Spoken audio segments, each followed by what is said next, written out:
What if I told you that IMU was a snake? Would you believe me? Maybe if you stick around I can convince you. What's up everyone, it's Jysop here, and today I've got a theory about IMU, the Void Sentry and the Red Line that you need to hear, okay? So it's been speculated for a while now that IMU, the most mysterious character in One Piece, has some type of connection to the sea, and I think I might have just found out who IMU is based off, so stay with me. After doing some research, I discovered a Chinese water deity who goes by the name of Gogong. It is said that Gogong is depicted as having a copper human head with an iron forehead, red hair, which could be a possible connection to Shanks, and the body of a serpent, or sometimes the head and torso of a human with the tail of a serpent. But anyway, let's continue. It is said that Gogong is to blame for a cosmic catastrophe and is depicted as being destructive and eventually ends up being exiled or killed after losing a struggle with another Chinese deity such as the fire god Zhurong. Now who could that be paralleled with?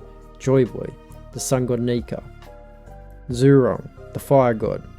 And as I've read more and more into this myth, the parallels just keep on getting crazier. So, as the story unfolds, it is said that Gogong was credited in various mythological contexts as being responsible for great floods, often in concert with his minister, Shang Yao. I'm pretty sure I pronounced that right, I'm sorry if I butchered that name. But anyway, Shang Yao has 9 heads and the body of a snake, which could also tie back to Orochi's devil fruit, who had the mythical zone Hebi no Mi model Yamata no Orochi.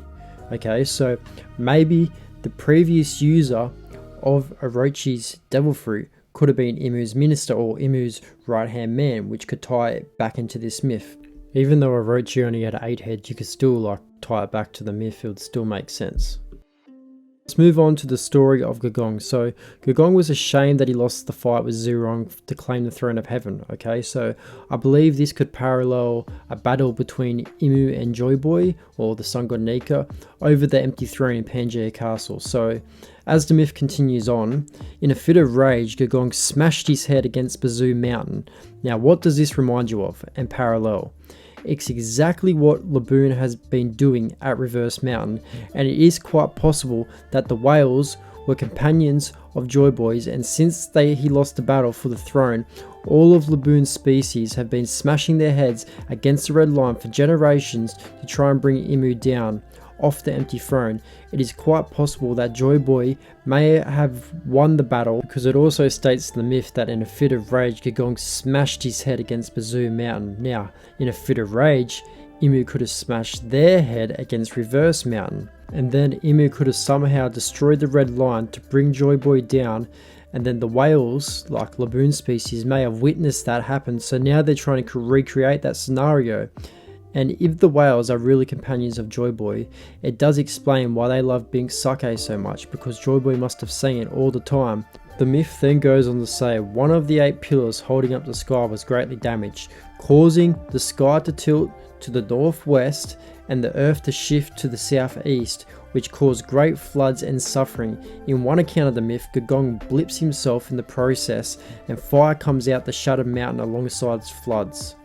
This could very well explain how the Void Sentry happened, causing great floods and fires wiping out everyone and everything, and also why the One Piece world has crazy wacky geography, and while the 100-year gap was happening, a potential user of the island fruit could have resurrected the Red Line. Then once everything was set back in place, the 100-year gap had ended, ready for the world government to rule over the One Piece world.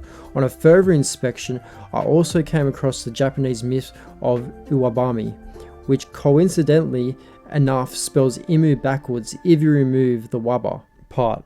The Uwabami possesses the ability to shapeshift into different objects and creatures and humans. Uwabami can also create the elements to an extent and create natural disasters like floods and landslides.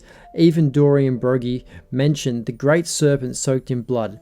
Now, I'm under belief that this could be a nod to Imu and their true nature. Back in chapter 97, when Zoro acquires the Sandai Kitetsu 3, the shop owner mentions that Kitetsus are cursed blades, and in a small flashback we see a menacing looking serpent attacking swordsmen and a swirl sucking up someone into the air. This may well truly be the first appearance of Imu, or at least alluding to Imu's true self. Anyway guys, thanks for watching the video. If you enjoyed the video, can you please give me a like, a comment and a sub? I really appreciate it, and I'm out.